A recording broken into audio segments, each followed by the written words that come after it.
Muted. All right, good to see everyone this evening. Thanks for taking the time to join us.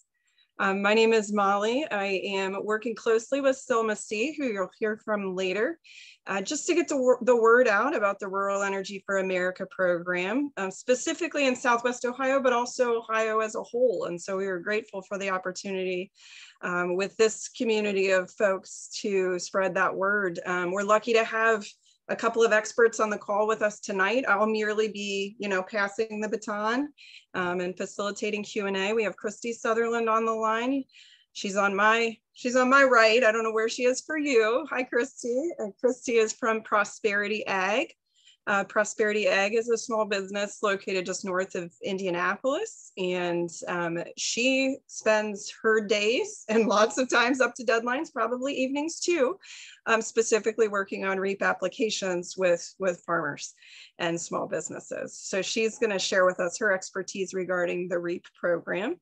And then we'll pass it to Masih, who is from Solar Energy Solutions, who I'm working closely with. And he will walk us through some basics of solar and how solar and REAP can work together, what that can look like. So I'm going to go ahead and am I able to share my screen, Corey? Is that, let's see. Very good. All right.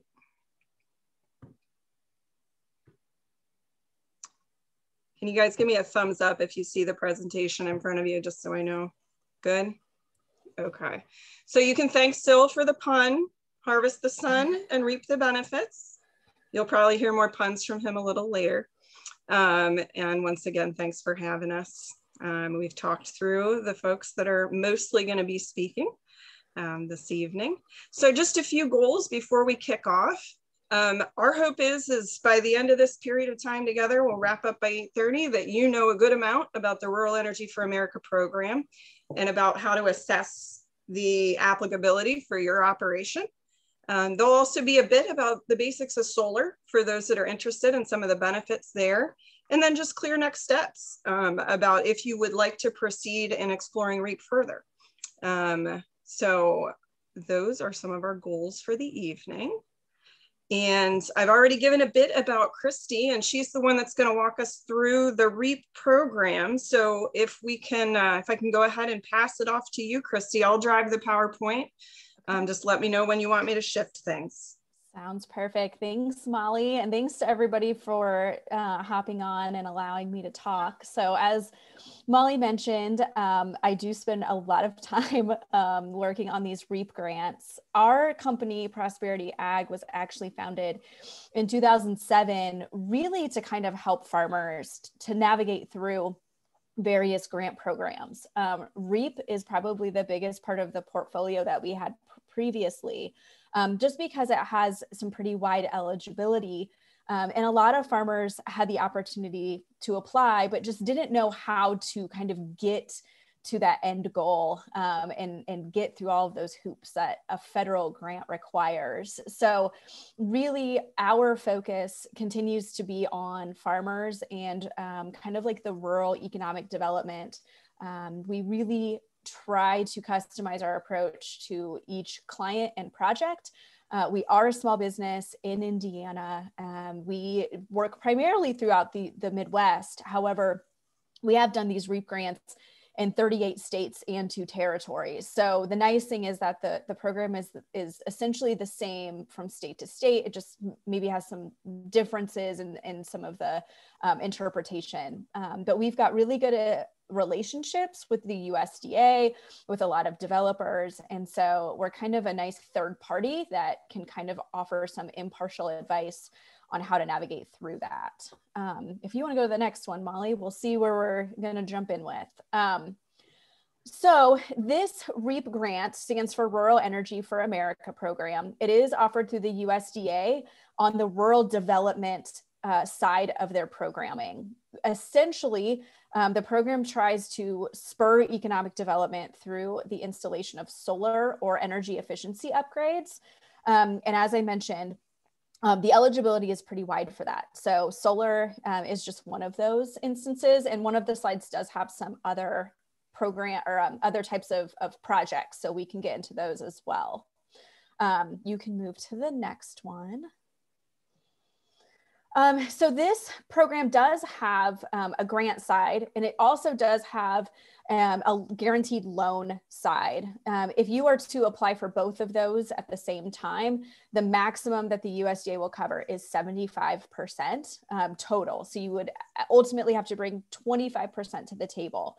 If you want to just go after the grant side and finance the remainder on your own, the grant will pay up to 25% as a cash reimbursement for your project. So that's key. You do have to keep in mind that you do have to provide all of the project financing up front. Then once the project is in place, if it is a solar project, it does need to be turned on and operational.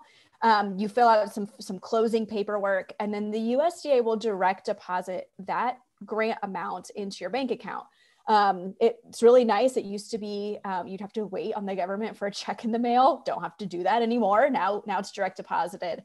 And there is a maximum that you can get. So if it's an energy efficiency project, the maximum you can receive is $250,000. If it's a solar project, the maximum is $500,000. So as you can see, there could be some pretty significant projects. That's a $2 million solar project. I will say most of the time we don't see projects that large though. We see much smaller projects, especially with farms. That's just not something many of them can finance is a project of that size. You go ahead and move to the next one. All right, so the big thing is eligibility.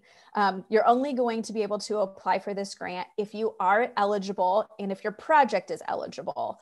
The really nice thing is that all farms, regardless of where they're located, are eligible. And the USDA will define that eligibility as that as long as more than 50% of your income is coming from ag-related activities. Most of the time, people will also have an LLC for their farm, then 100% most likely is going to be farm-related activities. So you could apply as an independent producer, or you could also apply as the farm itself. We can kind of help navigate you through that if you aren't sure whether or not that's eligible or if there's some unique situations there. You also could apply as a rural small business. So let's say you're not quite sure if your farm entity is going to qualify. As long as you're located in a rural area, and that can be determined using a USDA map, and you qualify as a small business through the SBA, then you would be considered eligible. There's a toolkit. We can either send you the links or we can find out for you. The small business standards are pretty generous. So most likely if you're on the smaller side, you're going to be eligible. We do need to make sure that the location is eligible because sometimes it'll be really close to that line. So we want to make sure before we go through all the process, everything looks good. You do not necessarily have to own the site that you're going to be locating the project on, but you do have to have permission to do this project on site. We work with a lot of farms where maybe the location of the solar will be on a trust's name or a different farm name, but somebody else is actually operating at that location. We just get a letter stating that you can make those changes. Now, you do have to own the project. So there are some people out there that are doing what's called a third-party ownership or a lease model. Those types of projects wouldn't be eligible. Sil can probably get into those details if that's part of his presentation, but you as the farm or as the rural business do have to actually own the project and be the one that's purchasing it. The other thing is, and this comes up very rarely anymore, but the project does have to be using equipment that can be purchased on the open market. You can't have your neighbor that is coming up with some weird technology in their garage that you're going to be installing. It has to be something you can actually purchase. Like I said, that's not very common anymore. That was something that kind of came up in the past, but not really the case anymore. All right, I think we move to the next slide.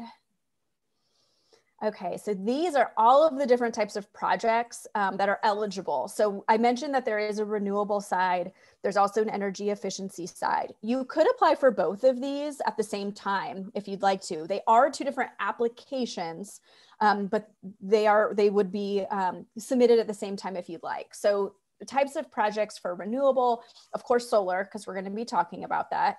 Geothermal, they actually do qualify as renewable. That's something that a lot of times people consider efficiencies, but it is considered renewable. Wind, hydropower, biomass, those types of projects. Now, energy efficiency upgrades are also eligible. This is anything that would use electricity on your site or would save electricity, or propane or whatever you guys are using. So lighting, fans, insulation, any kind of motor. We do see several irrigation projects a year. So if you've got some type of irrigation where you're switching from diesel to electric, that's something that we do see a lot of. You do have to have what we call an energy audit to get the energy efficiency side. So that's something where, you know, we can put you in touch with some folks that could actually complete that audit. That's not something that we're qualified to do because you do have to have some certifications. We leave those to the professionals. We'll take care of the grant side. So these are great. We usually like to encourage people, if you've got efficiencies that you want to apply for, you know, let's take a look at that and see what we can come up with. Okay, I think we can move to the next one.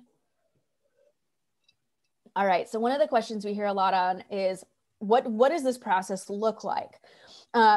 All of the projects that we work with, we like to do what we call a pre-score. So the USDA does have a score sheet that they use for all of these projects. It's not secret or anything, it's available if you ask for it. But we like to take every project that we're looking at applying for and putting it into that score sheet. The reason we do that is because each round of funding can be competitive. I will tell you guys that the last round that Ohio had actually ended up not being competitive, which means everybody that applied was awarded funding. However, that's not always been the case. There have been years in the past where it has been competitive. Either way, if Ohio is you know, awarding everybody or not, putting a project into the pre-score process really helps. It gives us all a good idea of what to expect. If there's things that we need to do to improve the project, then we want to do that. So really what we kind of view that as is giving you guys the best idea of what your project might be awarded. If there's things we need to do to improve that, now is the time to do it versus after we've already gotten all of the paperwork done. As mentioned, I think we talked about this earlier, but there is due dates that are set. However, these are continuous. So October 31st of 2021 is the next due date for projects that are under 80,000. Now this comes around every single year. So every October 31st will be a new round until the new Farm Bill. This is tied to the Farm Bill. So we're good for several years. And then we'll have to evaluate, you know, whether or not they're going to renew that again. Projects that are over 80,000, actually it's any size project, is April, it's actually 31st, but that's okay. April 31st every year. So every size project can compete in that April deadline. What happens is if your project is under 80,000 and you do submit it for the first time, April 31st, you get a set aside. There's a set aside of money for those smaller size projects. Again, like that October 31st is a set aside for the smaller size projects. And that's USDA's way of kind of like making sure everybody gets, you know, they spread the money out as much as they can. The really key though, is that we can submit the project anytime. There may be a due date that we have just missed. Obviously we just missed one, you know, not that long ago. Actually, I stand corrected. I apologize. It is actually March 31st is when the due date is.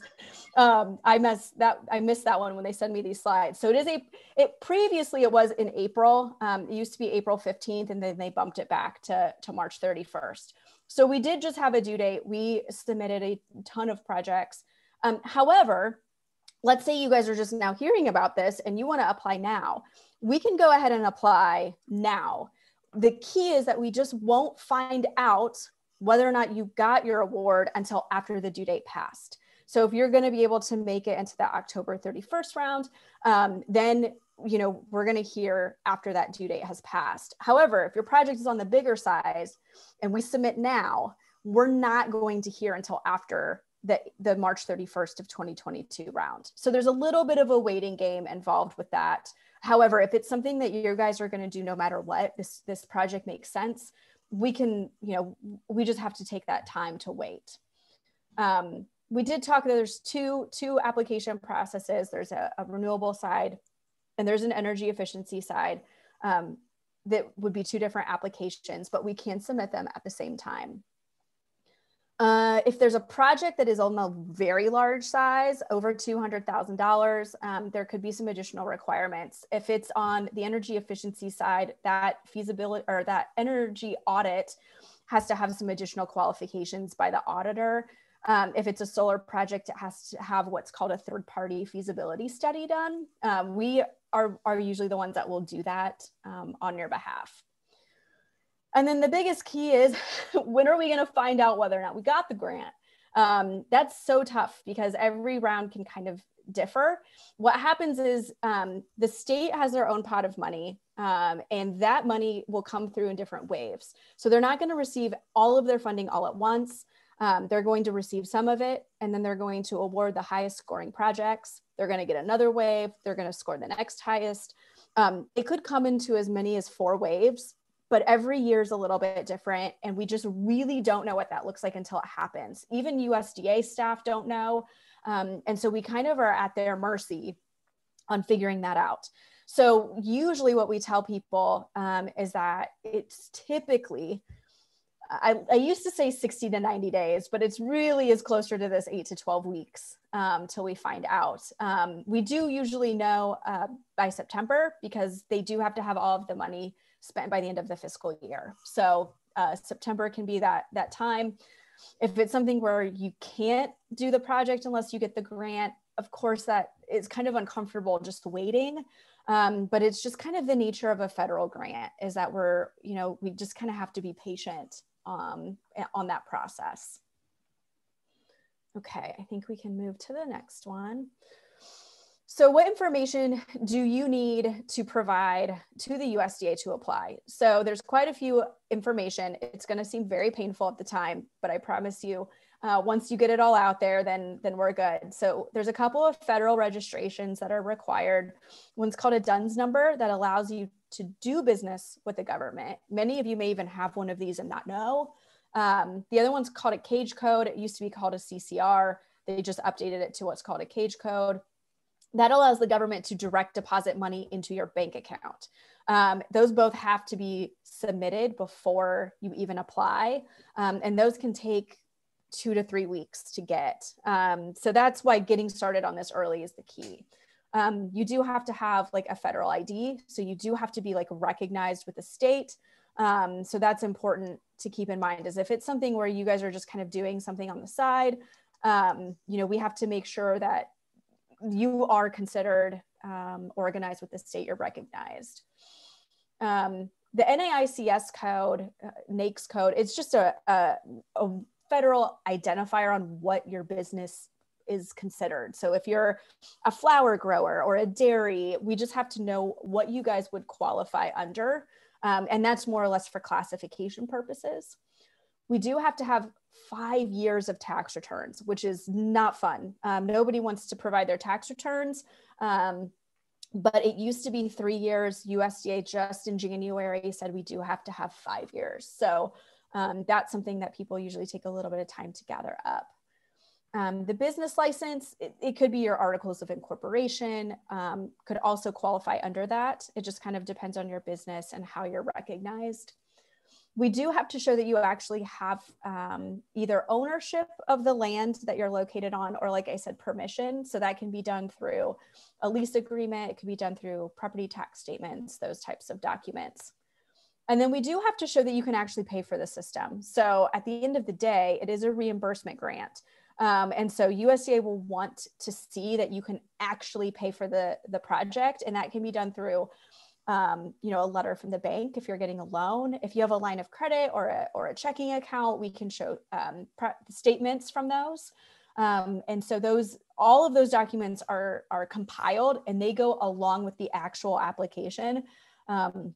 I think my record setting application length was 700 pages. So that one was pretty hefty. Most of them are not that long, but those tax returns can be very lengthy. So that's definitely something that's something to consider when you get into this, is that you do have to do a little bit of work on your end to dig up all of that information. Okay, I think we're ready for the next slide.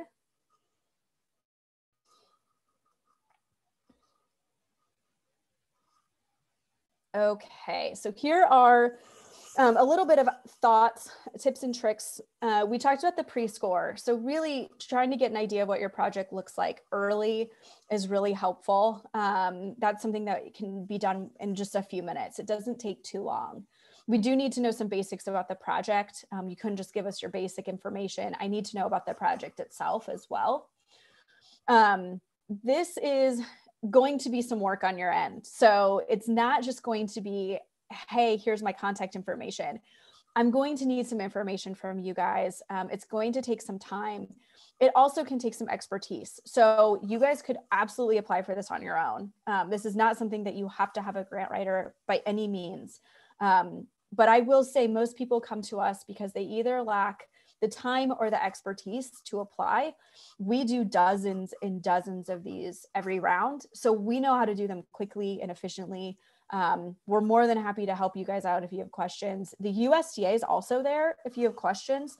That's what they're there for. Unlike other federal grants, they want to use their money. They want to be able to help you guys. So if it's something you're going to take on yourself, give yourself plenty of time and talk to the USDA. It is most likely going to be a competitive process. So every project gets a score, and they're going to start funding those projects from the highest scoring to the lowest scoring. So anything you can do to improve your score is going to be better.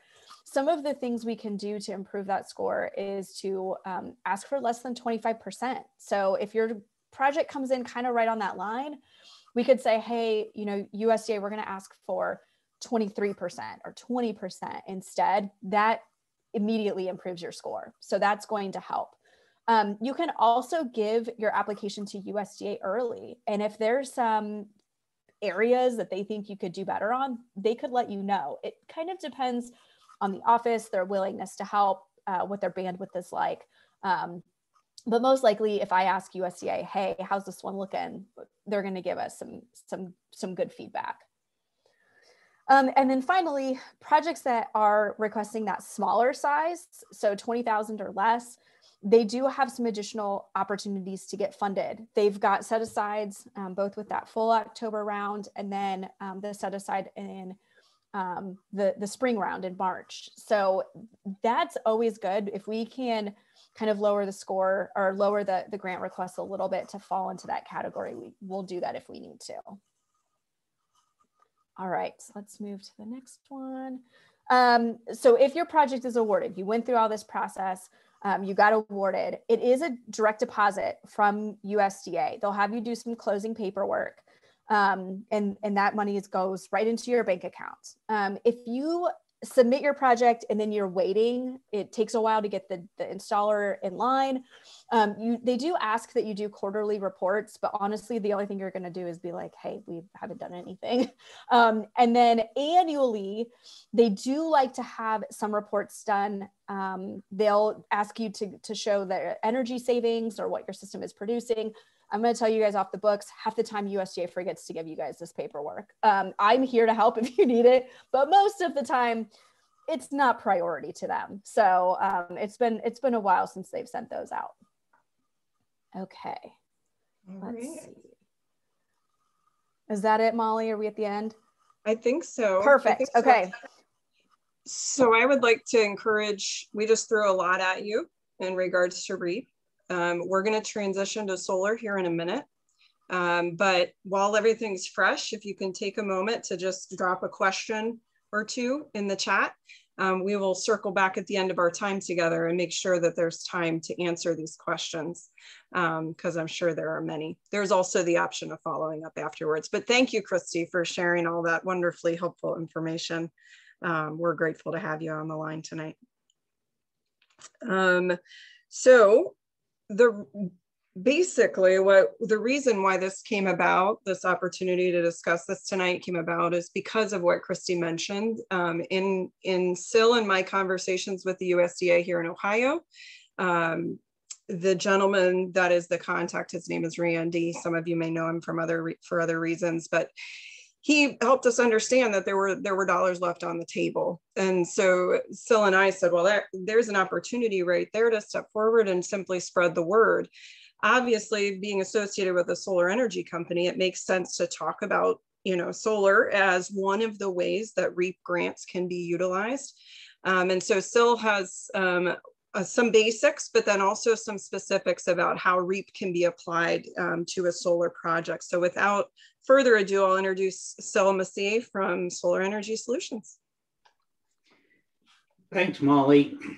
Appreciate that. And really, this is a great opportunity for us to really talk about solar. And I'm going to do my best to be as unbiased as possible, because the information that I want to give you guys is general, that you can apply to any solar company that you start working with, to make sure that you understand what you're getting and what you're paying for it also. So yeah, so let's go into the first slide. And so you can see, as far as farms go, lots of different ways: roof mounts, ground mounts. Those are the two primary things that are going to happen with solar.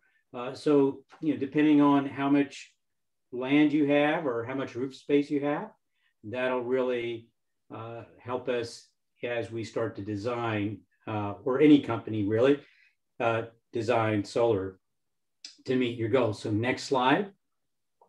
So what about solar? So, what are the main components? Well, obviously you're going to start with the solar panels that are on your roof or on the ground. And then some systems will have what are called power optimizers. And what are those are doing is making sure that each panel makes the most electricity it can possible without impacting any other panel. So if one happens to be in the shade, that optimizer is helping to, optimize that panel and mitigate as much shade and make as much power as possible. So, from the solar panels, you're going to go into what's called an inverter, because solar is actually DC electricity. And then the inverter, it's going to invert to AC electricity. That's what's running in your house. So if we go to next slide, there's your electric panel right there and all of the loads. So DC to the inverter, to your electric panel, and then out to all the stuff that you've got going on in your house and on your farm, wherever you might be consuming that electricity that you're making. Next slide. And then, so if you don't consume everything that you use, it's going to go out the meter and out to the grid. And that's in Ohio, the net metering policy, the way that works is, for every kilowatt of energy that you put on the grid, you'll get compensated or credited for the same amount of monies that you paid for electricity when you bought it from the provider, whether it's Duke, AEP, all the different ones that are out there, Dayton, DP&L, all those different providers. Now, your bill is going to be about two parts. One's going to be where you've got transmission, distribution, and connection fees. That's your meter. And then the other part's the raw electricity. And that's the amount that you're going to get reimbursed. And so you can, the good news is you can tell through a monitoring app what your system is doing. You can do it on your phone, or you can do it on a computer, but you'll always know how much energy your system made and how much it sent to the grid. Next slide. And so one of the things that happens with solar, actually back up one slide, so we won't, there you go. So one of the things that happens when you install solar, just because you have solar doesn't mean that it's going to be available to you if the power goes out. And the reason being is this: you've installed a power plant on your home. And if the power grid went down because of a line that went down around you somewhere, and a lineman is out there working on that system, your system, if it wasn't shut down, disconnected from the grid, it would send power and that lineman could get electrocuted. So what do? How do you, if the power is out, what happens? Well, that's the next slide, and that's where you send that power now to the battery. So what happens is now you've isolated your system, the power is out, it still stays running, but it disconnects from the grid and sends all the power to your electric panel, to your loads, and then anything that's left over is going to the battery so that at night you're pulling from the battery. Next slide. So that's great and all, but what does this mean for you guys in terms of solar? Well, the first thing is on your bill, there's going to be something on your bill that's going to tell you your 12-month usage, your annual usage. And on this particular one, it says it's 22,014 kilowatt hours that are being used in 1 year. Next slide. So how much solar do you need to make 22,014 kilowatts a year? Now, this is just generic stuff, but it's very, very applicable to any solar contractor. So this is the formula that you're going to want to understand and use so you can, these are facts, these are numbers, this is not going to change. So if you get an estimate from someone and something doesn't exactly look right, this is how you tell if somebody's trying to sell you more or less or promise you more than it's actually going to happen. So you take your annual usage, and depending on which way your roof is facing, there's a factor. So your roof orientation, south is 1.2, east and west is 1. And then if you've got a combination of south and east and west, then you're going to go to 1.1. And then, so you're going to divide your annual usage by that factor. So here we are dividing it by 1.2 because we're assuming we're facing south. And then you're going to divide it by the wattage of the panels. And you can see solar panel watts down there in the right-hand corner, different wattages of panels. In this particular example, I'm going to use a 400 watt panel. And so that equals 45. What does that say? That means I need 45 panels to make 22,014 kilowatt hours a year. So what I've done now is I've taken that amount right there, 8,345 watts. How did I get that? Basically, I took 400 and multiplied it by the number of panels and the 46 that we need to achieve. And that gives me that 18,345 watts divided by 400 gives me these 45.862 kilowatts. That's how the system's going to work. So let's go to the next slide real quick. So how much solar do you need? This is kind of that whole thing again. Annual usage, roof orientation is south, production factor is 1.2, panel wattage is 400. So this is the simple math here that you can use to check a quote that you get to make sure you're getting what you need. All right, so, and we'll be able to send this slide out so you guys will have that. It's a simple formula. So let's go on to the next slide there. How much will it cost? Well, the average cost of solar in Ohio is anywhere from $2.40 to $2.60. So let's just figure out. And this is some good math for you guys to also figure out and have this when you're comparing quotes from different solar contractors. So we decided, we calculated that we needed 46 panels to make 100% of our annual usage. So 46 times 400, that's giving me 18,400 kilowatts. Multiply that by $2.50.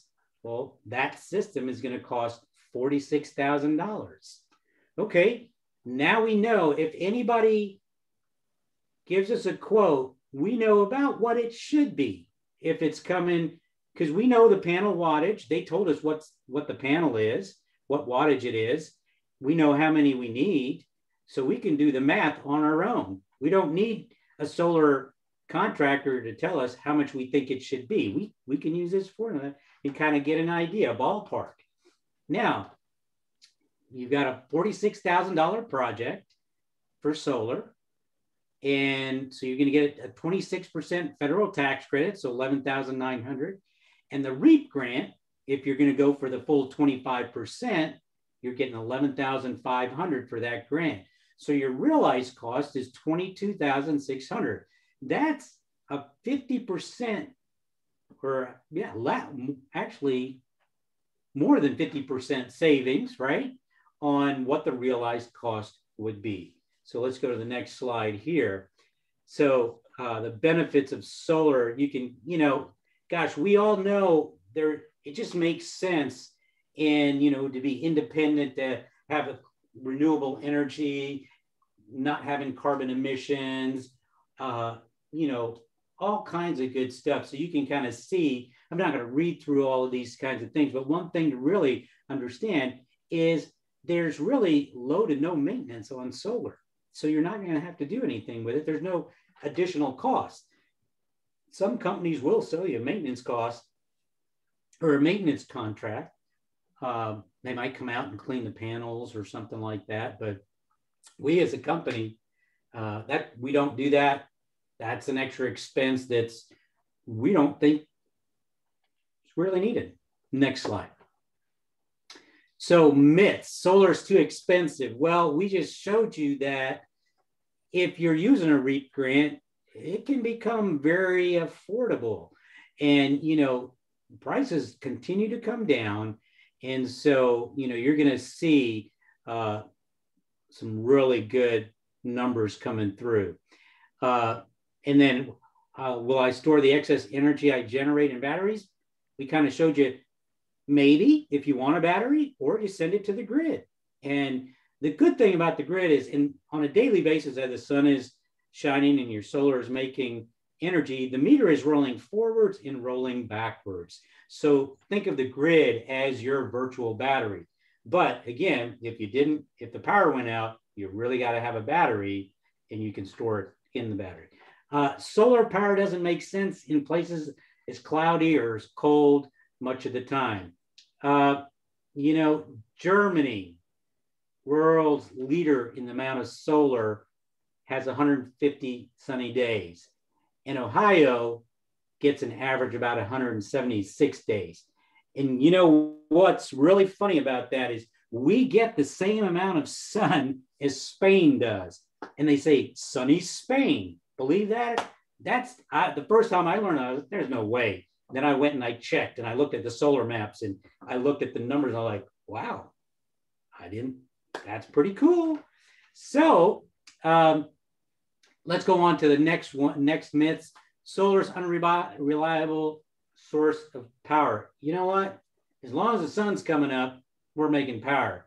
And if the sun's coming up, doesn't matter, we're dead, because the earth will not exist. So it is reliable.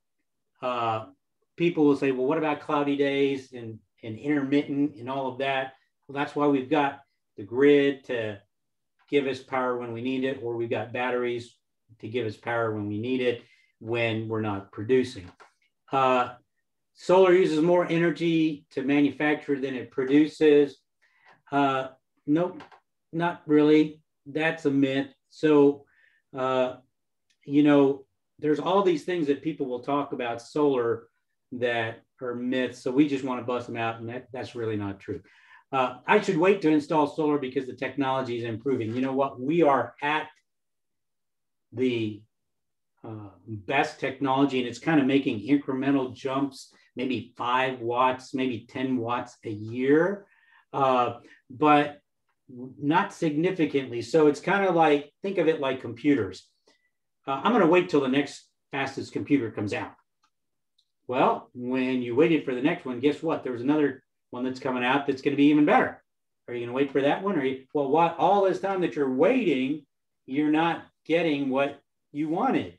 And the good thing is if you install solar now, you start saving money now. You're not waiting, because you could keep waiting for the prices to come down, but you're paying the utility company all that money during that time you're waiting, when you could be investing in your own farm, into your own home. That money that you're spending, you're really taking cost shifting from what you would have paid to your electric company back into your home or into your farm. Next slide. So process here, I don't know what our time's like right now, Molly. Timekeeper, we good? We're okay, yeah. Okay, you know, as far as how we do it, we kind of do an intro call, we get a high level estimate, then we'll get you a preliminary design for you to kind of consider and take a look at the numbers. Does it make sense? And if it does, then we'll come out and do a site visit where we'll actually take physical measurements, take readings, look at your electric panel, make sure we can do a solar interconnection, make sure we're not missing anything, because we don't want to give you a quote that has a contingency of, oh, well, if we miss something, we're going to have to add that later. That's not how we do business. We want, once we give you a quote, that's it. We're giving, that's the price. If we miss something after, that's on us. That's not on you. So we do the due diligence to come out, do all the work, and take care of what we need to do to make sure that you get the right quote. And that will, after the site visit, that's your official quote. Now, key thing about REAP. So we can get you a quote, and we can even sign a contract, but we can't do construction until you get that notification letter from the USDA that your application was received. And I believe, Christy, you can come back and touch on that during the Q&A of when that letter is, when we can actually start the construction process, even though we haven't gotten awarded. So you're kind of taking a chance of whether you're going to get the money or not. But if you're really going to do the solar project anyways, and the grant money is just kind of icing on top of the cake, then, you know, that's great. But yeah, we've got to make sure that that application is submitted before we start any kind of construction. Next slide. And then the contract process, contract is signed. From the time that the contract is signed to when installation begins, it's anywhere from about 8 to 10 weeks. And then after that, there's an electric inspection and building inspection. And once those are completed, the utility will come in and replace the meter with a meter that records power that you are sending to the grid and power that you're pulling from the grid. It's called a bidirectional meter. So spinning forward, spinning backwards.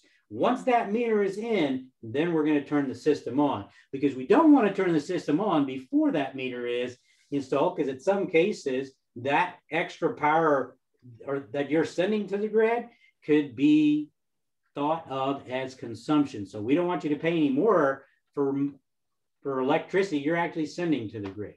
All right, again, REAP application must be submitted before installation begins. That should actually be in big, red, bold letters, because that is critical when we're talking about REAP. Next slide. All right, here's some examples of solar REAP projects that we've done. And so you can kind of see, here's a Cog Hill Lane Studios, small commercial ground mount, and we split some of that ground mount solar to the home and then the other to that studio. And this could be kind of an example for your farm. You've got an array that's going to take care of your home and your farm consumption. But the key there is you got to have 2 meters. And the reason being is that those 2 meters, in this particular case, we can isolate part of that solar to go to 1 meter. That's the commercial or business side, or we can go to and then the other meter to the home side.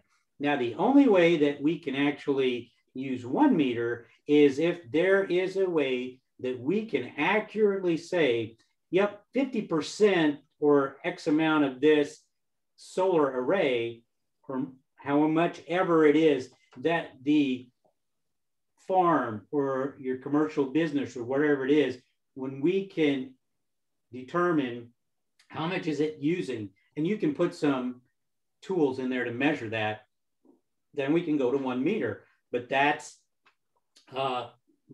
where it really starts to get complicated on the REAP side, because you're going to have all that information before you're submitting all of this stuff to REAP. So that would take a little while to get in place, say, okay, let's measure this, unless you've got a way that you're keeping track of all of that. And so you can kind of see this project was 16, a little over, actually almost 17,000 federal tax credit for 1,400, and the REAP grant, 25%, 4,200, a little over that. So, I mean, the net realized on that, 8,000, and this was covering 100%. And this 16 was just for the studio. So not the rest. So you can see that as you're looking at this, that's a significant savings when you start applying the federal tax credit and the REAP grant. Pretty significant. And then we'll go all the way over to the other end. This is a big, big farm in Indiana that we did. And, you know, almost $500,000 total project cost for just the farm part, not for the homes that were also part of the farm, because homes are not eligible, residential properties are not eligible for REAP. The farm, ag part of that, or a small business. And again, look at how much these folks saved with the federal tax credit and the REAP grant. It's amazing what these things will do to make these projects really affordable for you. So next slide. So what about solar energy solutions? You know, I like to say, this is my motto. We're on a mission to balance people, planet, and profit. And profit is third on the list because we're on a mission. We got to take care of the folks because we're really trying to make sure you get what you want. We're not high pressure selling you. We're not going to tell you, you got 3 days to sign a contract. These are big decisions, any of that kind of stuff. It's really, we're here to help you figure out, does it make sense? So that's the people. Planet, we all know that solar is good for the planet with all of the greenhouse gases and everything else that's going on, carbon emissions, everything. We don't need to really talk about, hey, it's green. We know it's green. And then the profit, you know, one of the things that we do is we buy direct from manufacturers in container quantities with panels and equipment, and we pass those savings on to the customers so that, yeah, we're making a little bit, but you're saving a lot. And that's really our goal. Mission to balance people, profit, and planet. People, planet, and profit. Thanks, Molly. And then, so all kinds of things that you can do when you put solar in. You know, big thing that's been happening with a lot of ground mounts is pollinator gardens. I mean, you're letting all the wildflowers and everything else grow around. You know, a lot of permaculture happening around an array. So you're not really trying to do any maintenance around it. And then all the different stuff to here is grazing for cattle around. Cattle don't mess with the solar, but I tell you, I wish we had thrown in this picture. We had goats climbing all over some panels, and that's because goats, they like to do that kind of stuff. But what was wonderful about that picture is the goats weren't damaging the panels, but they just like to hop up there and walk around.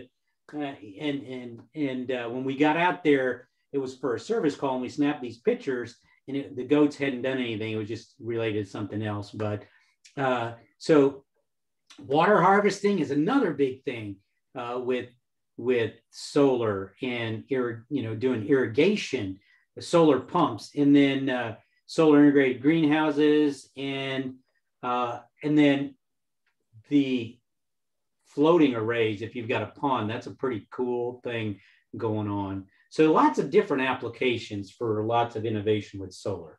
Next slide. There we go. That's what I'm talking about right there. Hoping to have a tunnel in my backyard here this summer.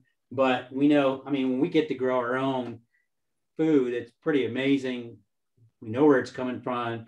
It's healthy. And when we can make sure all the organic process is really managed well. And, you've got watering needs, you've got heating needs if you're going to do winter, you've got fans, all that stuff can run off solar. So I think we're into our Q&A now, so we can just kind of jump into that. And I don't know, are we going to jump into answering all the chat questions first? Yeah, I think I wanted to ask Corey, because I can't view the chat. Corey, do you see any questions that make sense to bring forward now, and then we can open it up for live discussion? Sure, we can do that. But I think if you stop sharing your screen, okay, and we could go back to the full screen, yep, then you can access the chat too. But I will go ahead and get us started. So one of the questions was, what about Michigan? We have someone on the call from Michigan? Sure. Is that, I'm gonna guess that's in relation to the competitiveness of that state? And is REAP available? Yes. And obviously the federal tax credit would be available. So it would be a question of contacting the REAP representatives in Michigan and connecting with a solar panel seller and installer. And I just wanted to take a minute to thank Sil for putting all of the math in there, because I think that is absolutely essential.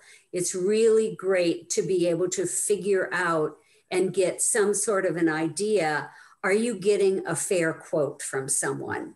And I'll just put in a small promotion for Sil. Steve and I met him a couple of years ago. We had quotes from several different companies, and we went with Sil. And we have been totally pleased with Solar Energy Solutions and our panels. So just a kind of a plug for that. Thank you, Corey, for that. Yeah, we enjoyed the job and doing that for you guys. Yeah, it was a lot of fun. So I got a question. Some of the neighboring farms in Madison County, and I'm not sure if that's Indiana or Ohio, but they are signing on to lease their land to big solar installations instead of farming it. Do you know anything about the ecological implications of that?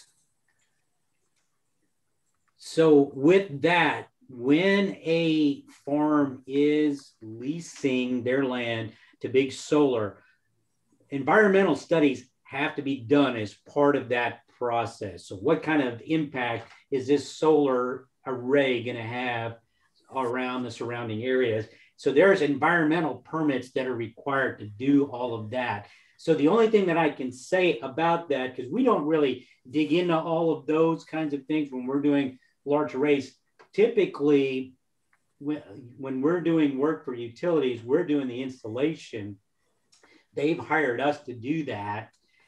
but the utilities have to get all of the permits and do all the environmental studies in order for that array to actually be put in place. So I can't really give you a lot of information on that. I don't know, Christy, if you've got any info on any of that, but if there's someone there specifically that's looking for that, I'll see what I can do to find some info and pass it on to you, Corey, and then you can pass it on to everybody else. Okay. Yeah, I have been involved with some very large projects. If the solar is of a large magnitude, all projects have to have an environmental review completed. Most of them are pretty cursory because a lot are either installed on a roof or they're on the smaller size. But if they are large, then we do have to submit all of that information to USDA, and they will determine if we need to take additional steps. One of those is if we are taking a large amount of farmland out of use, it does have to go into a national registry. And so USDA is keeping their eye on those things to make sure that, we're preserving the land and that things are being done. And as Sil mentioned, there are quite a few developers that are doing pollinator gardens underneath the solar panels. I've seen several projects, and that's one way that they've been trying to kind of offset that impact of taking some of that soil out of use. But that's definitely something that USDA is somewhat aware of. Long term, I don't know what the impact is. I just know what I have to do for USDA. So great. Another question, do you know how long the federal tax credit is going to be in place? Yeah, so the federal tax credit is part of the COVID Relief Act. The 26% tax credit that was last year has been extended to this year and to next year. So it's 26% this year and 26% the following year. And then after that, the third year, which that would be 21, 22, 23, right? 2023. Thank you. Math. I'm not good at math, even though I wrote all that stuff now. At 2023. So, and in that year, it's 22%. And after that, it stops for residential, but it will continue for commercial at 10%. And Christy, does it continue for farms? Do you know how that works? I know that the ITC does sunset. It might sunset at a different rate than residential though. Yeah.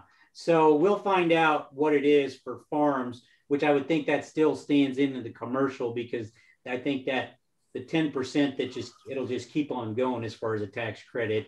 But if, a new policy comes out and they extend it or they do some other things, maybe that could also come into play. And then one other thing, some states actually still have state incentives too. Mm-hmm. So you need to check and see if you got a state incentive. Ohio used to have it. That I think maybe that was probably 8 years ago that Kasich stopped that, or I'm not sure when that was. I think Indiana doesn't have a state and Kentucky doesn't, but places like New Jersey, Michigan might. I'm thinking Michigan, I don't know if Michigan does, but New Jersey, New York, Massachusetts, some of those other places do have state incentives. Great. So that's, federal for the next 2 at 26 and then 22 thereafter. And then it ends. Okay, another question. Is it possible to go off grid in Ohio? Yeah, you can go off grid. It just really depends on what you mean by off grid. So typically, if you're thinking, hey, I want to live exactly the same way that I am right now, so in the way that I use energy and consume energy, electricity, it all depends. Are you a low consumer of electricity or a large consumer of electricity? And what that directly correlates to is how many batteries are you going to need? How much battery power are you going to need? How much solar are you going to need? So yeah, absolutely. But it's probably going to be cost prohibitive for you if you're trying to cover everything in your home. However, let's say you're very frugal and you don't use a lot of electricity and you've got just a few things here and there that you're really looking to do for electricity, your fridge, some lights, maybe some fans, but you're not really worried about AC. You're doing a wood stove, so you got your heat covered.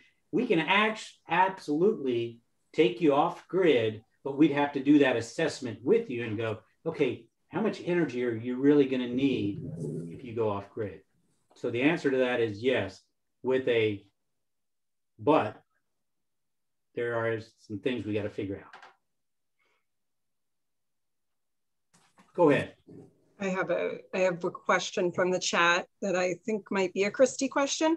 Lots of farms need off-farm income to pay the bills. Is there a way for farms that earn less than 50% of their household income from agriculture to qualify for rebate? So, yeah, that's a great question. So, as mentioned, if you are considered a rural small business, so if you have an LLC or something along those lines, you could qualify there. They are going to look at your tax returns to see if 51% of your income is coming from farm-related activities. I do know a lot of people will have second jobs. The farm just can't really sustain. And so that's what they're going to be looking at those tax returns for. That's why sometimes we'll have just one person. If you file jointly with a spouse or something, just one may apply because the other one has a second job. We have the LLC apply. That's fine. Even if the farm does a Schedule F underneath you, that's okay. There's lots of ways to look at this. The other thing is, let's say, you guys think this is great, you want to apply, but the farm itself can't get financing. You could have a third party, such as you as an individual, could pay for it. The loan itself doesn't necessarily have to be in the farm name. So that's an option as well. So USDA tries to be flexible. We've seen every certain situation that you could imagine. And we're happy to kind of help walk people through if they're having trouble with that kind of classification. Great. Well, Corey, do you see any other live questions in the chat? Otherwise, I think we're ready to open it up to any more written questions? We're ready to open it up to live. I had one other in the chat.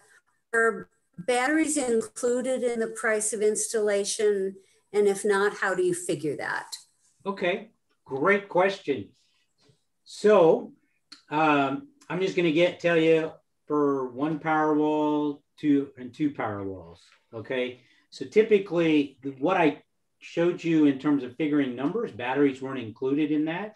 But an average American home using about 12,500 kilowatts a year, if you're going to try to cover all of the use of the home in just living as you normally do, not worrying about it, you're going to pay about $25,000. Actually, sorry, $23,000 for the batteries to do so. So that would be on top of 12,500. You're probably going to pay about, actually 12,500 kilowatts a year. You're probably going to pay about 25,000 to 30,000, depending on the kind of panels that you pick for the solar. So you're really looking around $50,000 to take care of solar and batteries. And so then if you're only going to do one battery and we use Powerwalls, and let me tell you why. Powerwalls are the biggest bang for your buck. We want to make sure that we're giving you the best value. When you're investing in something you want like this, you really want a good return on your investment. And that's what we're looking to do for you guys too. So there's other battery systems out there, but a lot of them don't give you as much power and they cost a lot more. So, but one Powerwall, you're going to spend about $14,500. That's what you would take care of all your critical load. So like, imagine if you had a generator and the generator is saying, hey, I'm powering my fridge, I'm powering my lights, I'm powering some outlets, I'm powering fans, but I'm not running AC. And if you've got a, you know, heat pump, furnace, all of that, that's not running. So just think of that as emergency power. What would you run in your home for emergency power? So one Powerwall would take care of that, and that's about $14,500 on top of whatever the solar might cost. And Christi, are batteries eligible for REAP grants? Yeah, absolutely. The batteries are eligible. The thing to keep in mind is, you know, as I mentioned, if the state is competitive, the batteries itself aren't generating energy, so they're just adding cost. So that's why it's really important to look at that pre-score and determine, does it make sense to include the battery? Maybe that's a separate cost that the applicant incurs on their own. Mm-hmm. Yeah, that's a good strategy, because that really has, yeah, the batteries aren't making power, but they're adding cost. So that, yeah, that's a great point. We have a question from Beth. Is a farm owner who leases out the land eligible to apply for a project with REAP? Yeah, I mean, the one thing USDA has come out recently and said is that you need to be the person that is actually incurring the costs for the energy at that location. You don't have to have any energy consumption. You could just be what they call energy generation. So it's really kind of going to come down to whether or not you're looking at doing that project to just generate energy, or if you're offsetting the energy at a farm that has maybe a barn and you know, some equipment inside. So that could be eligible as long as you are the one applying and you're the one that's going to own it and you're the one that's going to be seeing those benefits. That would be eligible.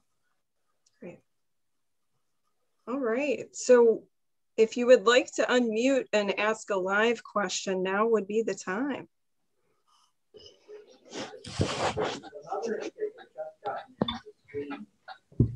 Hello, John Homan in Pataskala. Can you hear me?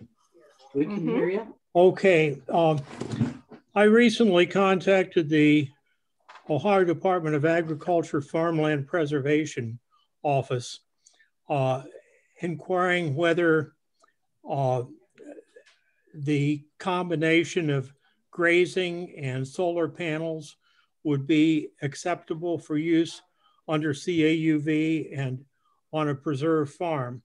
They pretty much categorically said, no, you can't put any structures of any sort on preserved farmland. When I submitted the question to them, I was attempting to stimulate some interest and dialogue there. And I think as we head into the future, continuing this dialogue is going to be important. There are many farms which are in proximity to electric grid infrastructure already. I think those farms are prime places for further development of solar energy on whatever scale. And I think that the getting a dialogue ongoing with the auditors and the CAUV committees and the farmland preservation offices throughout the country is an important aspect, and I'd encourage that to be stimulated. Thank you for sharing. Any response to that by anyone in the group? Knowledge to share, ways to go about facilitating that conversation moving forward? I know some of the USDA folks see things, at least from my perspective, as very black and white. Either something is eligible or it's not eligible. And so sometimes it takes a little bit of education, a little bit, like you said, like a dialogue to get them to understand what you're trying to do. I guess my only recommendation would be not to give up. I know it's hard with COVID because a lot of folks are working out of their homes. But I always recommend people, if you have the opportunity to meet with them and explain what you're doing or what you're hoping to do, that's usually helpful for them to put kind of a face with you know, a project can absolutely be helpful. But obviously that's going to be difficult with COVID and whether or not they have office hours at this point. But I really feel like persistence can sometimes be helpful with the USDA folks. It seems at this time that grazing of sheep is one alternative to preserve an agricultural activity along with solar arrays. And I would expect more combination patterns to arise in the future. And I think that there's a great potential there. Yeah. Thank you. Thank you. Other questions?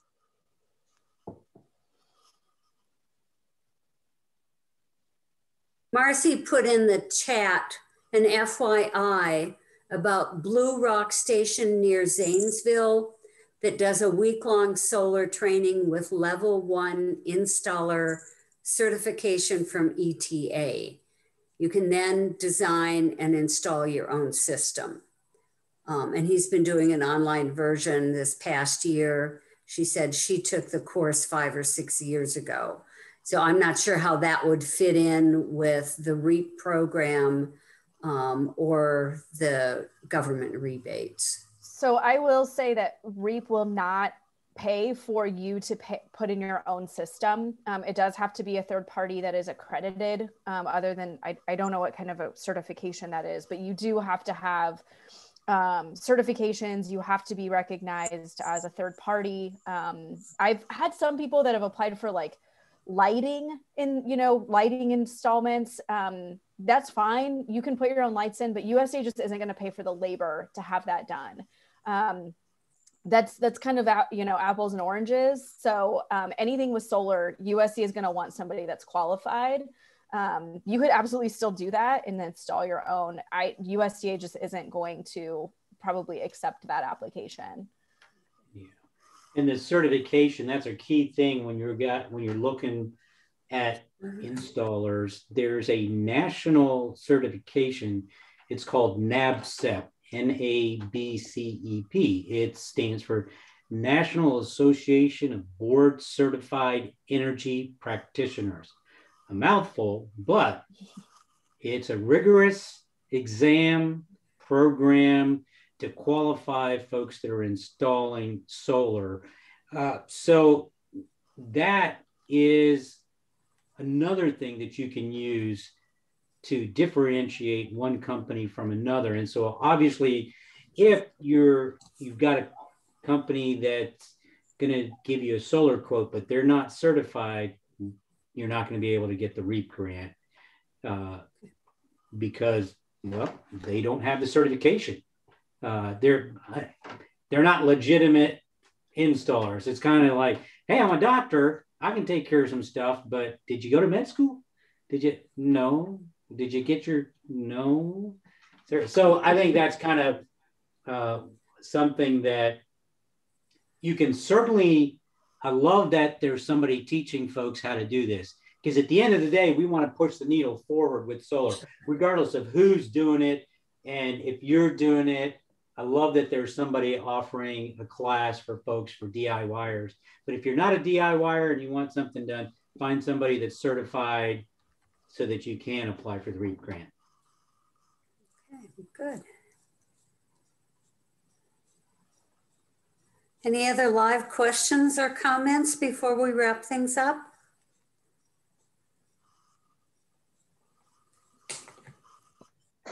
Yes, I have one question. Go ahead. I want to build a new barn. I'm considering solar. I would face the barn so it would, receive some from the south. The barn would be part pack shed, someplace where I can process my vegetables, a cooler, plus a commercial kitchen for value added produce or products that I use from my own produce. But I also wanted to have within that barn 800 square feet of living space. If I was to put solar panels on that, would that residential space then nullify it from getting any REAP grant or any other type of benefit from a solar? Yeah, that's a great question. So we did talk a little bit about residential. Just because you have the residence within the barn doesn't mean it's ineligible. USDA stance is it does have to be more than 50% of the consumption has to be from the business or the farm. And so realistically, we would have to kind of rely on SIL or whoever is going to be putting the system in to model that and put together what that residence would be using versus what the equipment in the barn would be using. And as long as more than 50% is eligible, or I mean, as long as more than 51% is from the barn or the farm, then it would be eligible. The key kind of comes down to the economics. So if we're talking about, let's just make it easy and say a $50,000 solar project, then we're talking only 25,000 can be considered for REAP. And of that, you're only going to be getting a 25% grant from that. So really it's just kind of doing the math and making sure it makes sense in the long term to break it out that way. Or, you know, is it easier to just say, you know, let's not do the REAP grant, let's just install this and be done with it. But that's kind of USDA's parameters. It used to be you couldn't apply at all if there was any residence attached to that meter, but now they understand, you know, there's quite a few people that don't have that ability to put a second meter in. So it would just be kind of running those numbers. And it would still be eligible for the federal credit in the next couple of years. Yeah. Right. The federal credit would apply to the solar. So regardless of whether you got you were able to get the REAP grant, you still would qualify for the federal tax credit. That's always going to be available to you. Great, good. This has been an amazing presentation. I want to thank you so much for all the work that went into it, Molly and Christi and Sil.